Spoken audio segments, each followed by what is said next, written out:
Hello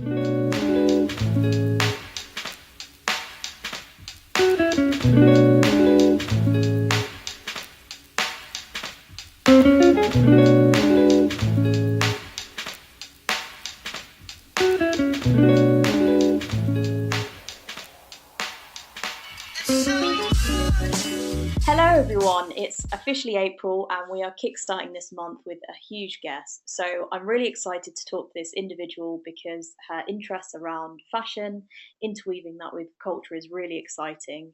This individual has been someone that I've just simply followed on Instagram. I really appreciate their kind of fashion style and thought, why not get them onto the Girls in Movement podcast? She's an exciting fashion stylist, popular style blogger, and has freelanced for some amazing magazines, which I can't wait to hear more about. She's recently thrown and kind of organised an unreal Indian wedding, which, if you have a chance, you can take a look on her YouTube channel and Instagram, which has some amazing fashion as well. So, without further ado, I welcome Kavita Cola. How are you, Kavita?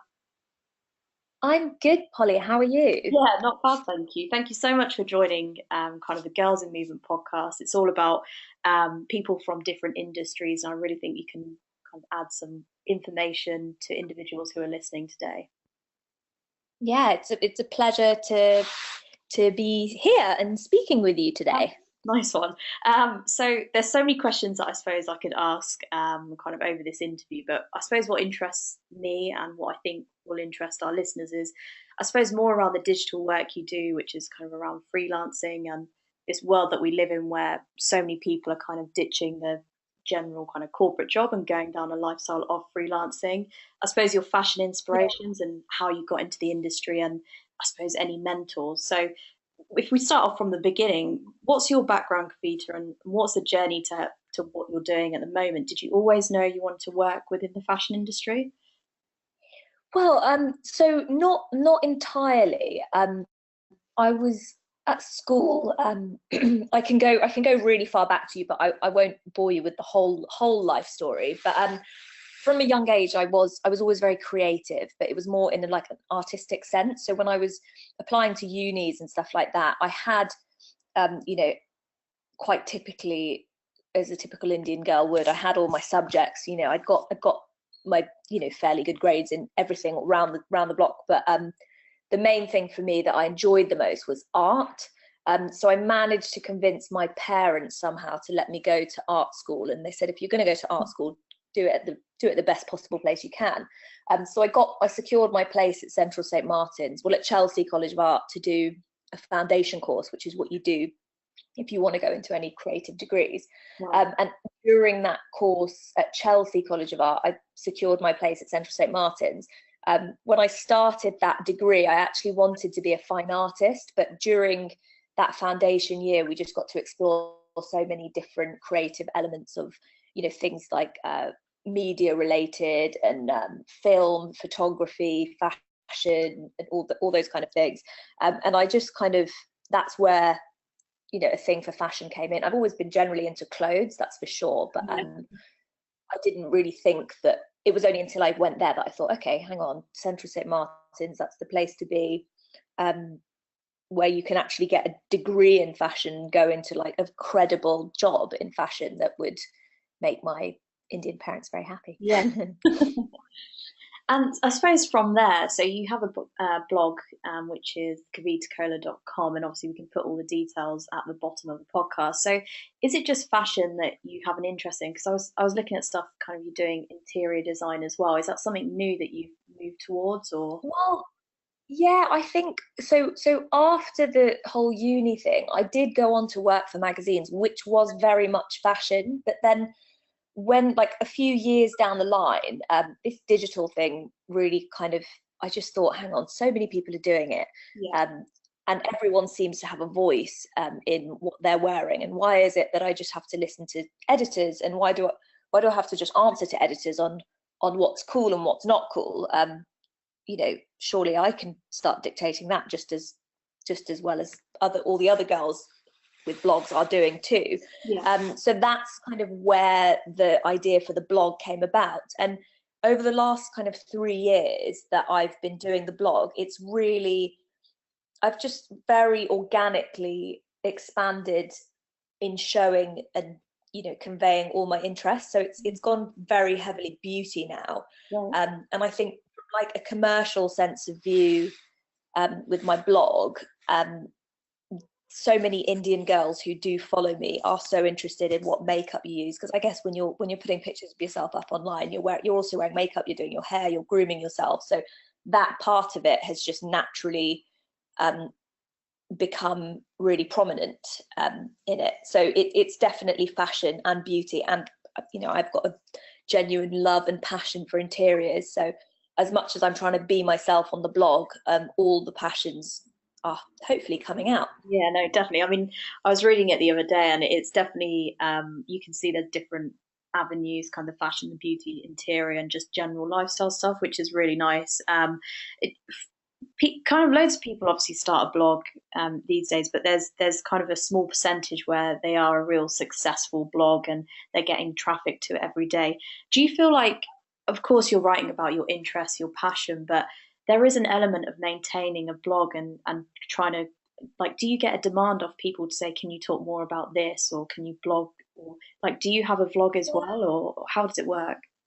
100%. You know what? I mean, it's I guess it's so nice to hear like how it's seen from the outside, because from where I'm standing, it's very much like a one-woman show of Yeah. me trying to get blog posts out, trying to make sure my Instagram is looking good, trying to just be honest. I've got a million things that I have got on the list that I just haven't got around to doing yet, because it's just, I'm sure, like, in lots of careers, it's just, especially when you're self-employed, and obviously I'm not, and I don't plan to as of yet, I'm not really outsourcing much apart from like photographers and stuff like that. So 100%.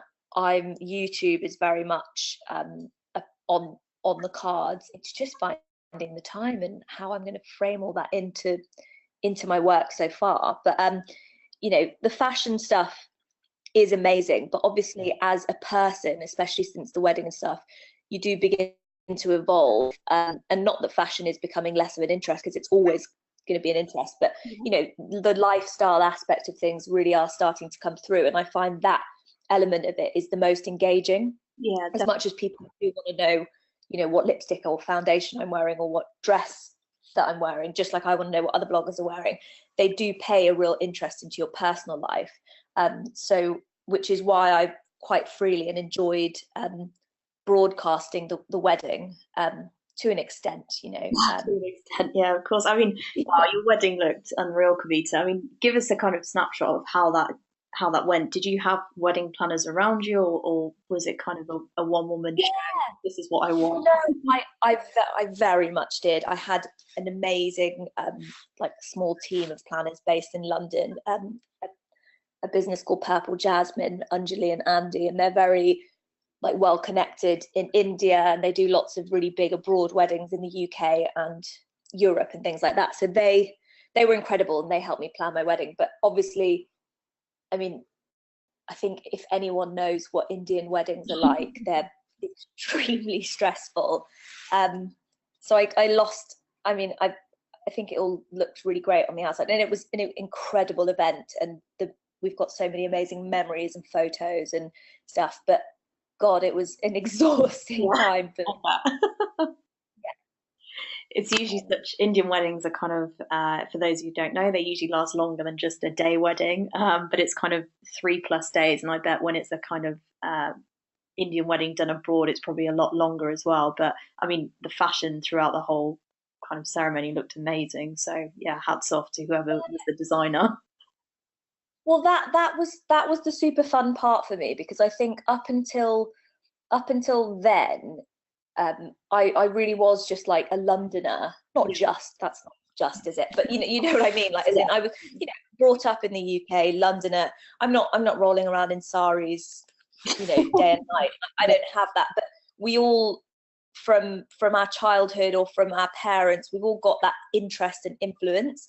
And when it does come to those really important times like weddings, that is really the time where you do go back to your roots, and you do kind of want. I never thought I did, but when it came to it, I thought, yeah, I want the whole shebang, and I want to do the whole like Indian thing. But you know, I also want to put my touch on it as well. Like, I was quite opinionated and headstrong about how, like, the aesthetics of how I wanted the wedding to be. Like, obviously there is that over the top element, but I wanted to keep a bit of like a running theme of like class to it as well. And even from everything from the outfits to the makeup, you know, everyone's like, oh, you're wearing red and gold. Like, I really actively did not want to wear red and gold, because I think moving on in fashion terms, that's, you know, that's a thing of the past. Yeah. It's amazing if people want to do it, but why should we have to wear red and gold? No one wrote that in the holy book of anything. Yeah, exactly. No, I completely agree. I think there's kind of, I suppose, lots of different elements to Indian culture where you kind of question it at this age, where you're like, do we have to do that still? It's like that's like a 90-year-old tradition. We definitely don't need to do that Well, anymore. well, what I find actually, I find in the UK and in the Western subcultures that are Indian and that are holding on, you know, if our parents are like third, you know, second or third generation Indians, Yeah, we actually hold on to those really old school traditions a lot more than people in India now do. definitely. I find, from what I found, and I know a lot of people would agree, you know, India's really moved on now. Like, it's really advanced. Like, I was walking into all these amazing boutiques and I was like, oh, what's the bridal stuff? They're like, oh, well, you can wear anything. You can wear this, you can wear that. And, you know, it's not rigid. It's not as rigid as it used to be. And that's what I really enjoyed the most. So I just went to town and I thought, I just, I, I actually chose my wedding. I've never been one of those girls who's like, oh, you know, I want my wedding to be like this and that. But when it came to it, I just sort of like made really snappy decisions, and like I knew what I liked and kind of just went for it and didn't really It's go back. the way you've got to be, I think, when it comes to planning an Indian wedding. So yeah, no, it Yeah. looked amazing and it looked a lot of fun. So yeah, I mean, more into, I suppose, talking about you freelance for numerous magazines. I mean, do you still do that, or is it something that which it's kind of on the back burner because now you're focusing on the blog and other elements?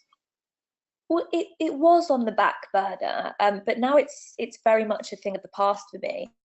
I'm obviously still open-minded, but I think now the blog is going a certain way, kind of um, in a very much smaller scale, but it's a kind of editorial thing of its own, Yeah. because it solely comes from me, and I never kind of pretended that it was trying to come from anyone else from the beginning. So Mm. magazines, I would say, that are very much something of the past for me. Yeah, sure. No, Um, completely understandable. yeah. You're actually kind of, I was watching an ad campaign that you're in, which is really exciting, which actually talked about the makeup that was used throughout your wedding with Estee Lauder. So how was that? I mean, how did that Yeah. come about? Tell us more about that. Well, I do a lot of like work with brands with Estee Lauder and other brands within the Lauder group, like Tom Ford and Clinique, Nice. and really wonderful makeup brands like that. So with the wedding, I actually wore an Estee Lauder foundation on the day of my wedding. I wore the Double Wear Stay in Place foundation. So it was really lovely to come back, and they wanted to feature that on their this year's Double Wear campaign, and feature the wedding and, you know, how I wore the foundation. So it was kind of, as much as it was a job, it was a campaign that I did as a blogger. It felt like a really lovely organic project that I did, because wearing the makeup was what actually happened. So sharing that with the extended population of everyone who looks into Estee Lauder was Yeah, something definitely. really exciting. No, it's really nice because I was watching the video. We can put the link up as well, but it's really nice that you talk about the wedding itself. It doesn't feature too heavy like on the makeup brand, but it gives that whole story of Yeah, what you're doing as well, which is really cool. I love that.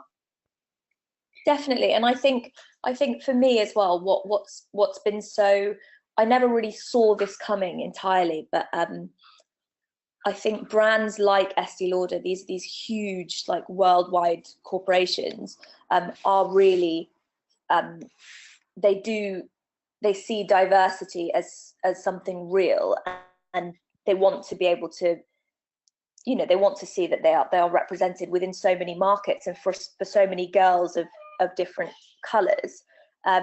So for them to even kind of pay attention to the wedding and put me on the pedestal like that was kind of like a real honor to be a part of. And I know that a lot of girls, it's kind of touched a lot of girls in a nice way to see another Indian girl doing the same things that they're doing, and on such a cool campaign. Definitely. I mean, just touching on that diversity point, in your opinion, do you think there's enough diversity in fashion kind of at the moment, or do you think there could be more done around that? I don't think for sure there's not. I mean, certainly not in my sphere, but I don't think there's like a particular reason to that. Especially, I mean, I could talk about Indians, because that's what I am, but that it is an ethnic minority in the UK at the end of the day. So naturally, it's not going to be a huge. There's not going to be loads of like British Indian bloggers. There's definitely a few, but it's sort of representative of what there is. But I think slowly there's a lot of room for girls like me and girls like us to, there's a lot of space within the industry for them, which I think is a really great thing. Definitely. And brands are really valuing that too. Yeah, and I think Because kind of you were touching on the point of kind of Indian girls finding makeup that suits their skin tone, and stuff like that. And I think that's really important for big brands like Tom Ford, Estee Lauder to look into, because it's still a huge market. So how can they kind of target that market, I suppose? So individuals yeah, themselves using the makeup is obviously a huge thing. yeah, it's such a massive thing. And I even remember like years ago, even like when I was at school, sort of like 18, 19, and when you start like plastering bronzer all over your face and stuff like that from Rimmel, London, which I'm sure like everyone used to do, or maybe that was just me. But it wasn't like the easiest thing to find your perfect shade of foundation, because you really had to. I mean, it's never your easiest thing. You've always got to go to the counter and try it out and test it, but there just wasn't the choice. And obviously with our with darker skin, there's so many different kind of tones. Like I've got quite a yellowy tone to my skin, whereas some people have got more reddish tone too. So people who could look the same have a completely different foundation tone, and the brands are really paying attention to that and are catering to that, which is really cool. Yeah, it's definitely, yeah, it's a really good point to make as well. So it's, I suppose with 2018, I mean we're in April now, and it's gone so quick. So do you have any kind of exciting talks and events that you have coming up at all? Well, so I'm very much doing my thing for a bit. I'm getting quite baby focused. I'm Oh, wow. expecting Congratulations. baby. Right. Thank you. So I've got like quite a few really exciting projects coming up with brands and things like that. And I do plan to put more on YouTube and continue the wrath of Insta stories that I'm putting up every single day.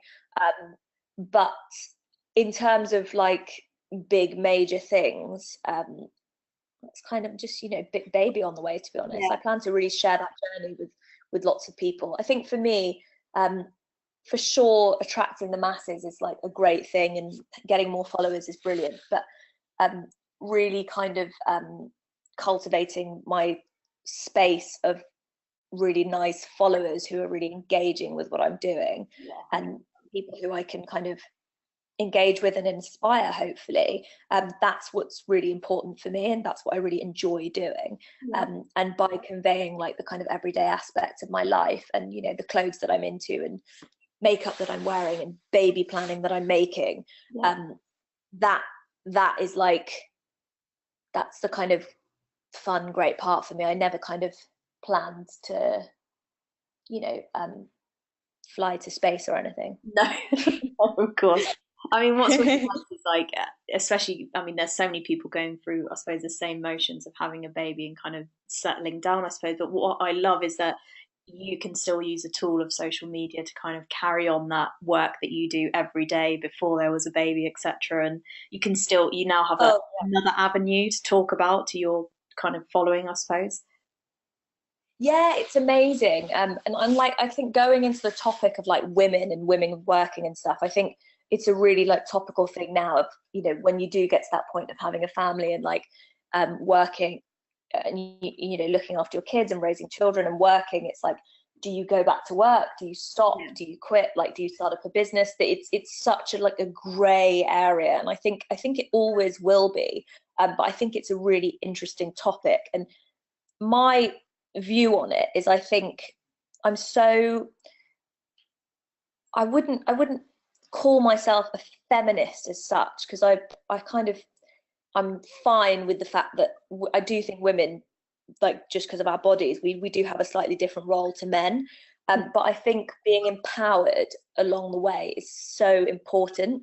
Definitely. So to girls who haven't quite hit that stage of like getting married or having kids or something like that, I think it's so important to treat your life as though it's not going to end when you do get married and Yeah. have babies.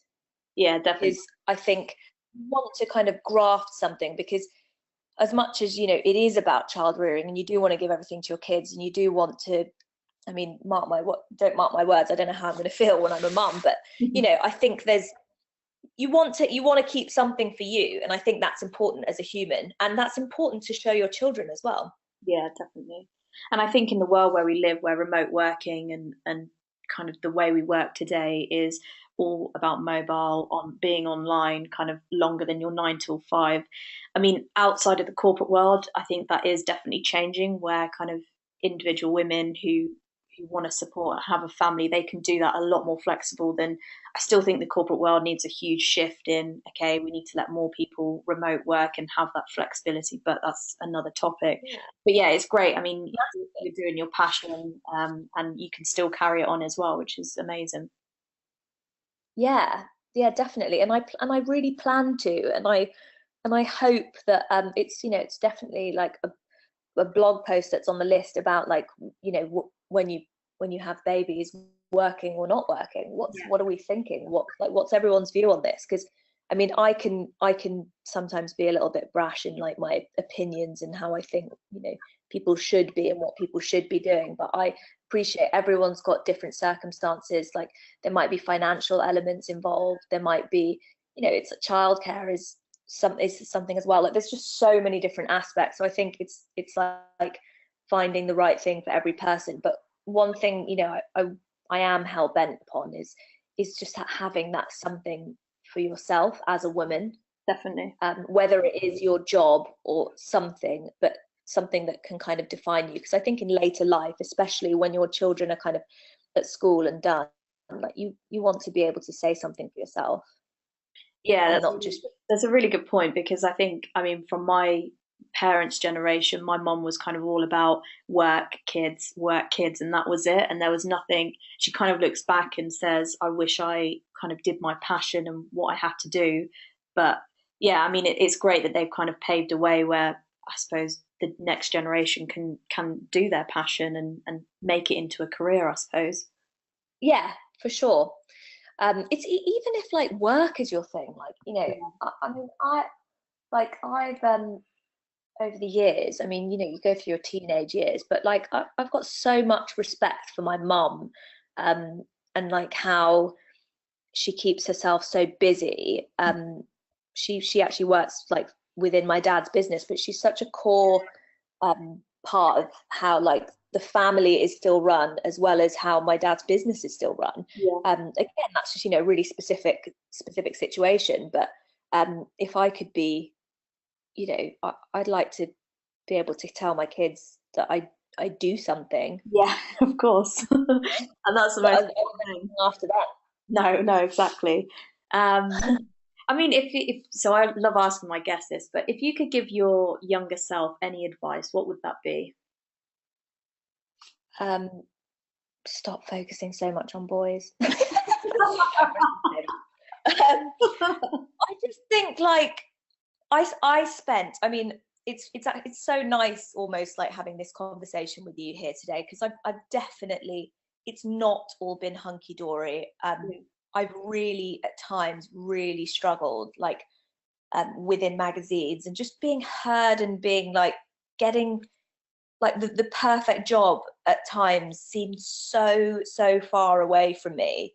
And it was almost the point at which I stopped focusing on getting it and started focusing on just like trying to enjoy what you're doing, and having, not losing sight of the 10-year or 5-year plan, but almost just really focusing on that like few month plan and enjoying what you're doing.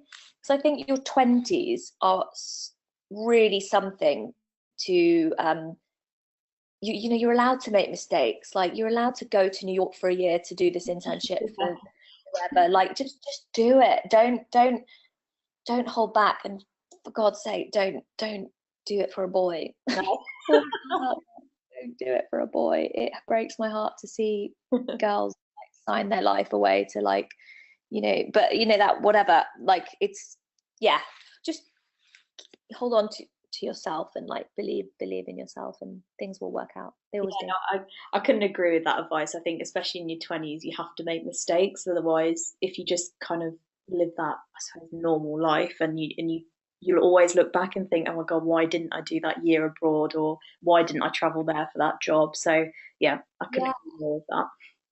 And like, I just also, I mean, to add as well, it's like, I don't know if I'm allowed to swear on this, but no, don't take any shit either. Like, I think for quite a few years, I think you definitely have to respect the people you're working with. You have to put in a graft. Nothing's easy. People get stressed. But in certain fashion jobs that I was working in, I really felt like I was being mistreated. Oh, wow. Just I think it's like the creative industry, it's how it can be. But then there were certain bosses and people who I was working for that I just thought, wow, you know, you're just amazing. And I think you kind of have got to, if you're really feeling something, if you believe in it, if you think you're good at it, if you think you can achieve something, I believe you can, if that's what you think. So I don't, you know, there's a lot of this like, oh, you know, when I was your age, I had to do this. And you have to put in a graft, but you're really as capable as you think. So don't kind of let anyone let you think you're not. Yeah, and I think having someone like, I've been through many different jobs, and I've always put it down to whether I enjoyed it or didn't enjoy the role, was who was kind of my boss at the time and what their personality was. And I think if you can relate to that individual more, and they're kind of driving you to think your own sort of mind and like put your own passion and stamp on something, they're the ones that get the most out of you. But yeah, it's really tricky, because then you do have those managers who just constantly are kind of putting you down, and they just want you to stay at a certain level, and they don't want you to grow any further. Definitely. And I think, you know, like, you should be being empowered. Yeah. You should feel empowered, and you know, you should hope to empower. I hope to empower like girls who were doing what I was doing like 5 to 10 years ago.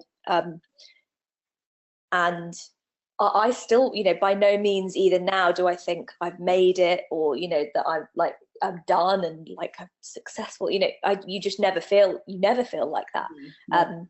Well, I certainly don't. So it, you know, just definitely stay grounded, believe in your, you know, believing in yourself, and enjoying what you're doing is like really key. Yeah, definitely. I think the more you enjoy it, the more you'll kind of get out of it as well. So yeah, amazing. What's life about, essentially? Yeah, exactly. Yeah, exactly. So thank you so much, Kavita. I've really enjoyed having this conversation with you. I hope anyone who's listening can not only kind of reach out, if you want to speak to Kavita, I can kind of send over any kind of messages or anything. If you're looking to start in the fashion industry, then of course I'm sure Kavita can kind of help in any sort of way. But of course, starting a blog and starting your own brand is quite a big thing to do. So yeah, hats off to you, Kavita. And any sort of links on the podcast, and obviously the YouTube, social media, we'll post it all at the bottom of the video itself. So thank you again, Kavita. Pleasure. Thank you, Polly. Great to speak to you. Thank you.